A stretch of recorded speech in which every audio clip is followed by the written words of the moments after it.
Okay, people. It is Allie Banks, here again with Be the Change or Stop Complaining, your weekly dose of health podcast. Oh my god. This week we have another special guest. Yay, I told you we were taking a break from the health shit. So, the special guest today is my father. It's my dad. It's my dad. Mike Banks. His name is Mike Banks. Wonderful fucking human. And, we're going to talk to him. You're going to see in about 10 seconds, but we're going to talk to him about his fucking major big time uber gigantic struggle with drugs and alcohol and how he decided to be the change that he wanted to see in his life and all of the wonderful fucking fairy tale endings that come with that. So that's what we're doing today. We're talking to Mike fucking Banks. Let's go. So be the change. And if you don't want to be the change, you're not ready to be the change, then stop complaining. So here we are with special guest Mike Banks, father of Allie Banks. Mike is here to tell us, my dad is here to tell us about his life growing up with a bunch of really shitty drug addicts and how he himself became a really shitty drug addict and how he decided to be the change that he wanted to see in his own life and became not a shitty drug addict and the whole happy ending that happened once he figured that out. So, welcome, Mike. Thank you. Thank you, daughter. So go ahead and start from the tippy top. Wherever you want to start, whatever you want to talk about, it doesn't matter. Okay. Well, so how did I become a drug addict? You basically, yeah. But you got to go all the way to the very beginning. Well, I mean, I didn't plan on it. Number one, it just kind of happened that way. And, I mean, I grew up, it's monkey see, monkey do. I mean, I grew up around alcoholics and drug addicts. My dad was an alcoholic. Everybody around me was partying. I mean, it was like, it was the 70s, Oof. So, everybody was partying, and I don't know that anybody really knew that, nobody really knew what they were doing. Everybody thought they were just having fun. Yeah. We were just having fun, and everybody in the neighborhood that I grew up in was drinking and smoking weed and doing other things. And my parents were drinking and smoking weed and doing other things. And all my friends' parents were drinking and smoking weed and doing other things. Or, there was a few parents that were probably maybe just drinking, but no one that I knew was sober. Mm-hmm. But it's a lot more accepted back then too, because the 70s is one thing, but yeah, it was the 70s and the 80s. I mean, no one was really talking about drug addiction from a disease standpoint. No, that was, couldn't handle your shit. It was like AA didn't come around onto the scene until the 80s. Mm-hmm. And that was war against drugs too was also coming up around. Yeah, Nancy Reagan's war on drugs. That's when you couldn't get the propanol anymore to make the good meth. My cousin Shannon, her husband was a cook for the Gypsy Jokers, which was a motorcycle club, and he got out of prison one time and started making dope again, and the cops showed up at their house and were like, "Hey, Smoke, we know you're making dope again. You better, if you don't stop, this time you're never getting out. We're gonna lock you up for good, and you're never gonna get out." Did he get locked up for good? No, he quit making dope. Wow, that's a happy ending. Kind of. The next time I saw him, he was a heroin addict. Oh. Yeah, he switched seats on the Titanic. Right. Yeah. Oh man, that's not a happy ending. Never mind. But he was actually mixing meth, coke, and heroin and shooting cocktails all at once. So. Yeah. Oh my God, who is that? Shannon's who? Shannon's first husband. Oh man. I just knew him as Smokey. Nicknamed Smokey. But anyway, we Anyway. got sidetracked. Mm-hmm. So yeah, man. I mean, So everyone was doing it all around you. yeah. You're up in Portland, right? Grew up in Portland. Yep, So. North Portland, St. John's. Mm-hmm. Yeah. When did you start doing drugs? Well, I remember smoking my first joint. My mom we were at one of my mom's friends' houses, I think in like Beaverton, Oregon, and there was joints being passed around the house, and one was handed to me, and I grabbed it How old were you? smoked on. I think I was like 7 or 8 years old. Fuck, dude. Ew. Yeah. But yeah, then we my mom, so fast forward, like, but I don't really remember going after it, like being on a mission, like to chase drugs and alcohol until I was 11. We moved to Northeast Portland, and Was that Overlook?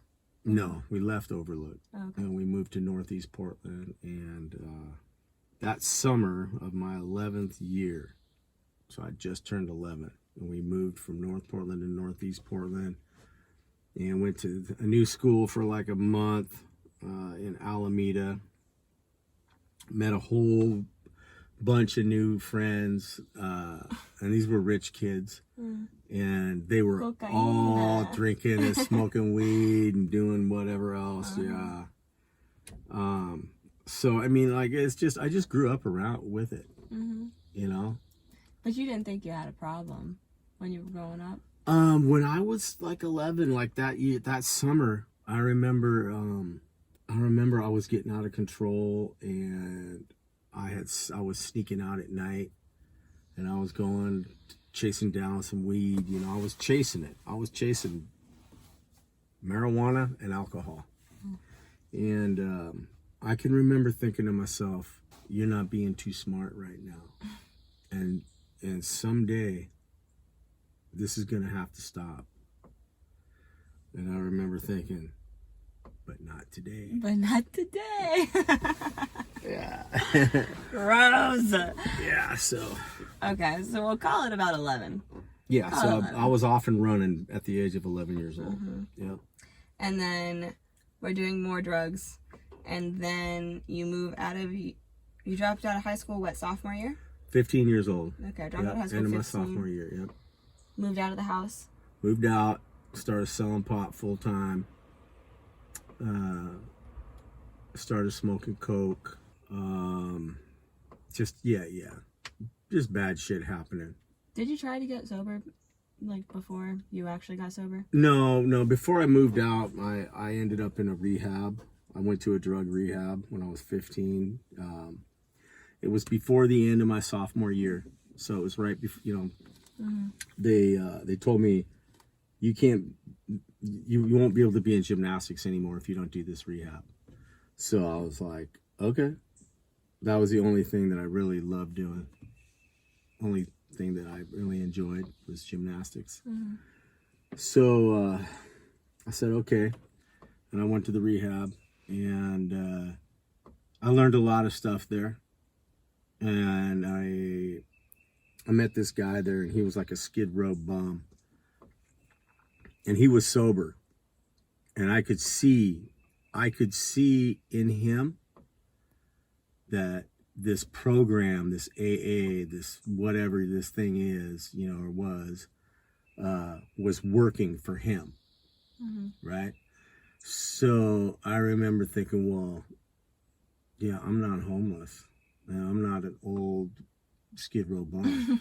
So, Well, this doesn't matter like, to me. but if I ever am, I'll know where to go. Yeah. But I wasn't done yet. And so the night I got out, I went and got loaded. That was the first thing I did. But, like any good alcoholic drug addict would do. Right. Okay, so you move out of the house. Let's see. When did you live with your grandma, and then she finally kicked you out for real? How old are you at this point? Oh, I stayed at my grandma's house off and on for few years. And then I moved in with Rick Gassner, and we started selling dope out of that house. And When did you end up down in California? that wasn't until later, when I was like 20. Oh, fuck. But so what happened? So you just fucked off for 5 years up in Oregon. Yeah, I joined the Army when I was 17. Oh, I had to go get my GED, so I went and did that, and then I joined the Army. I had to get a note from my mom. Because you weren't 18. Because I wasn't 18, yeah. And, thinking that would change me, which it did not, So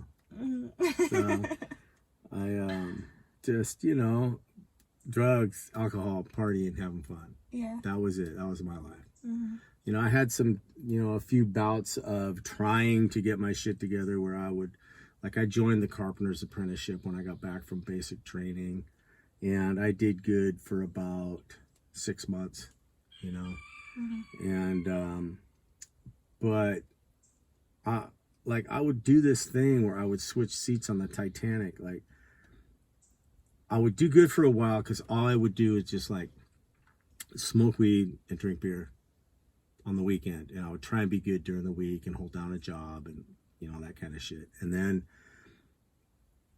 I would always end up doing some speed or smoking some coke, and I start doing that again and meet some chick and just start chasing the hard stuff. And whenever I started doing that, the job would go away, the good living situation would go away, and then I'd be seeking out lower companions, for a place to stay, like couch surfing around the city, selling dope to, I knew so many people at different levels of drug addiction and alcoholism. And when I was doing good, I would hang out with this group of people that were also kind of doing good in their life. And then when I would start, on some hard stuff, I would step down to a lower class of people and start hanging out with them and doing drugs with them and selling drugs to them, which is where I always went. I always went back to selling drugs. And so Mike on a bike. Oh, that was much later. Oh. That was much later. We'll get there. Yeah. We're probably going to forget, though. At some point, Dad was selling drugs, and he was known in the neighborhood. This was down in North Hollywood? Yes, I was in Southern California. Down in California, and he was known as Mike on a bike. Yeah. He would run around on his bike. And... Well, I quit driving because every time I got behind the wheel of a car, I got busted. And I always went to jail. Every fucking time. So I thought, I know. I'll get on a I'll bike. stop driving cars. And maybe I'll stop going to jail. Which I did, actually. Stop doing / selling drugs so I don't go to jail. Or stop driving cars. Yeah, stop driving. Fucking moron. Mm-hmm. Oh, Dad. Okay.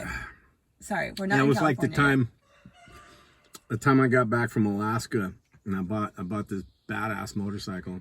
Dad did crab fishing in Alaska for a second. I crab fished for a year. Mm-hmm. And, he was on drugs at the time. I bought this super bike. It was a Ninja 600R. It was really fast, and I was drinking all the time. So I wrecked it a bunch of times in a row, and I thought, God, I got to get rid of this thing. Never occurred to me to stop drinking. Like, I got to get rid of this motorcycle. Yeah, fuck this bike. So I did. Fucking. It was that sort of thinking. Yeah, you know what I mean? I was rationalization. never the drugs or the alcohol. Yeah, the drugs on the It was the situation like, oh, no, it's the motorcycle. Yeah. The cars are getting me pulled over and arrested. Yeah. So anyway, long story short, I left Oregon. I had warrants for my arrest in a bunch of different counties for a bunch of different shit. And I didn't feel like going to jail. So I went down to LA to hang out with my sister Maureen. And I said that I would, she said, you could come down here, but you have to get sober. And I had bouts of sobriety before, but, like I went through that first rehab when I was 15 years old. And then I bounced in and out of sobriety for 14 years until I was, 28. And so just imagine 14 years of hell with drugs and alcohol, just destroying myself and my life. And then I go down to LA and I end up getting sober. For actual. And for real, I met your mom. And my parents met at AA. We met at Alcoholics Anonymous, and I had actually just went out. I had 9 months of sobriety, and I met this old friend that I used to get loaded with. Who? I can't remember her name. I think it was Rochelle. Okay. Rochelle, I can't remember. But anyways, she had dope, and I had not done the steps yet. And I had no defense, and it was just like the old days when, if I saw it, I did it. There was no thought process of like, oh, what are the consequences for this? Yeah. Like I never cared. I just like did what I wanted. So, one more time, I got 9 months sober. I feel good about who I am. I'm framing houses. I got a good job. My life is good. And the fucking dope fairy shows up and I get loaded, So, and immediately, like all the good things that I had inside, some self-respect and some dignity and some self-worth, soon as I got loaded, like all of that stuff went away and I was back to being just a piece of shit again, and it was the same old thing.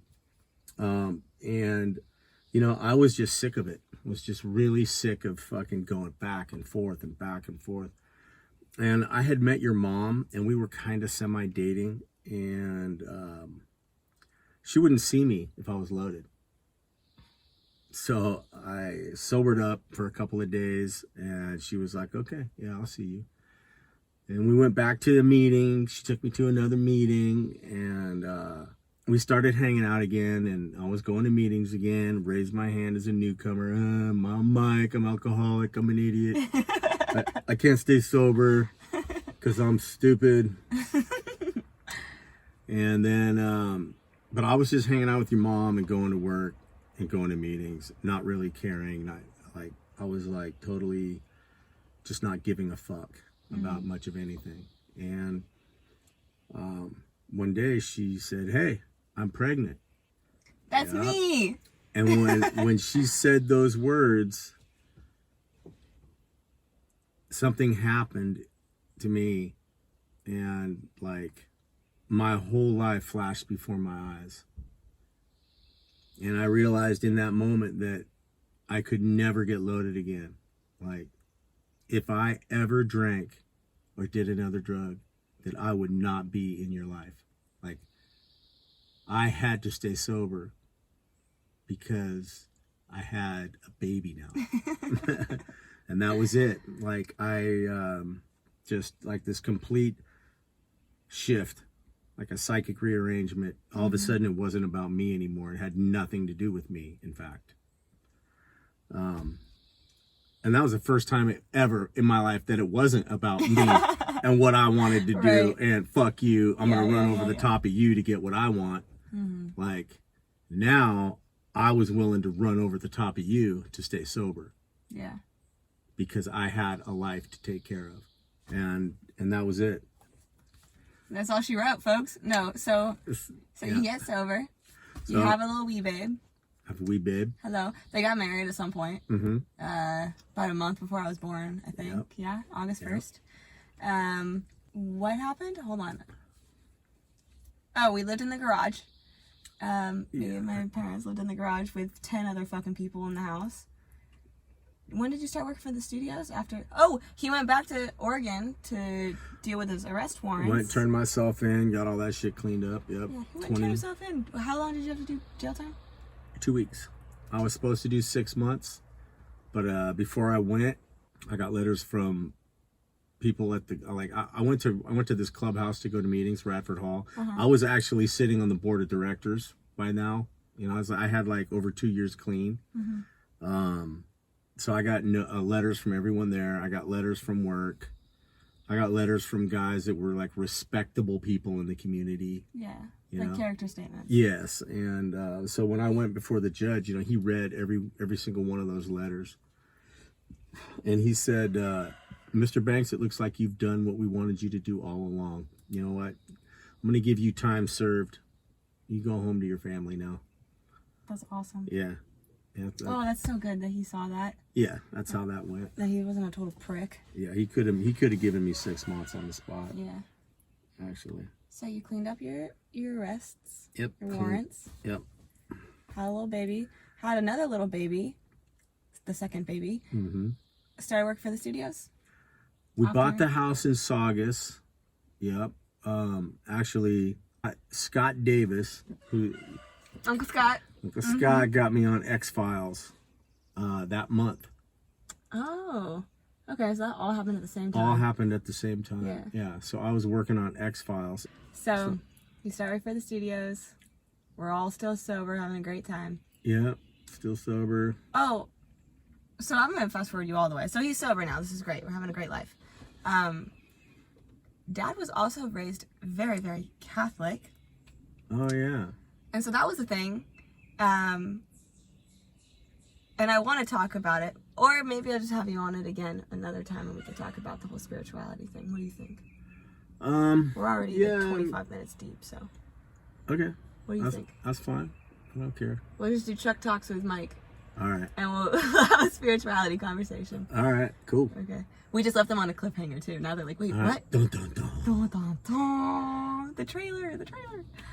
Okay, well, cool. Well, so what will you tell the fellow drug addicts, or just the fellow people Addiction, who are fucking you their know lives what? up? Hey, addiction comes in many forms, and it's not just you could be addicted. This is what I have found.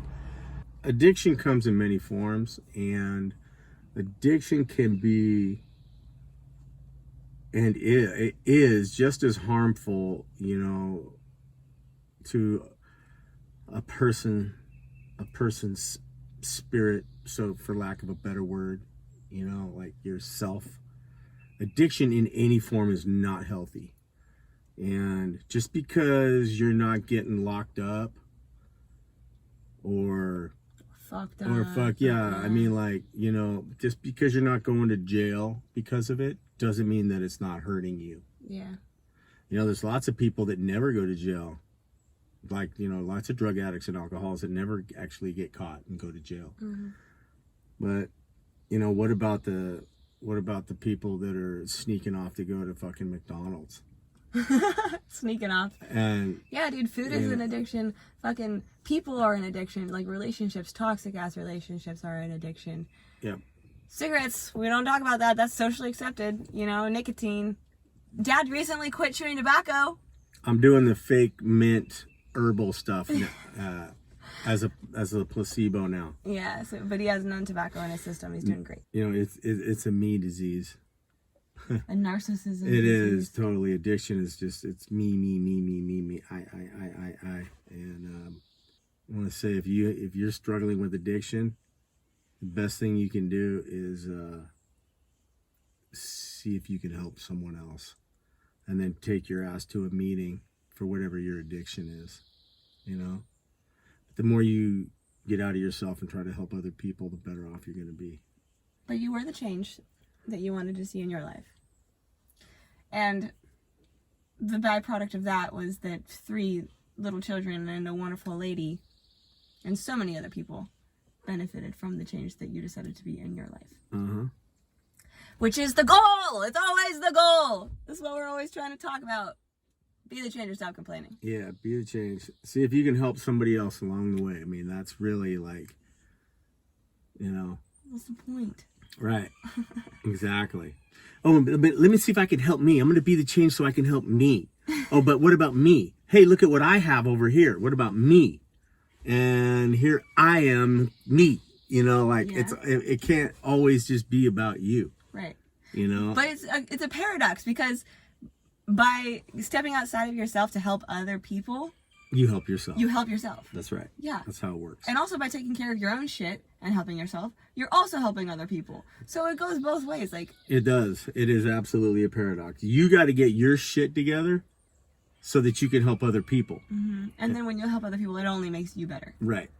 It is a weird fucking way that it works, but you get your shit together and then someone comes along and it's like, oh shit, let me help you with that. And through helping them, like you heal some other shit inside of you, you know, and it's just like, it's like it goes back and forth. It's an ebb and a flow. It's everybody helping everybody, you know, is what it should be.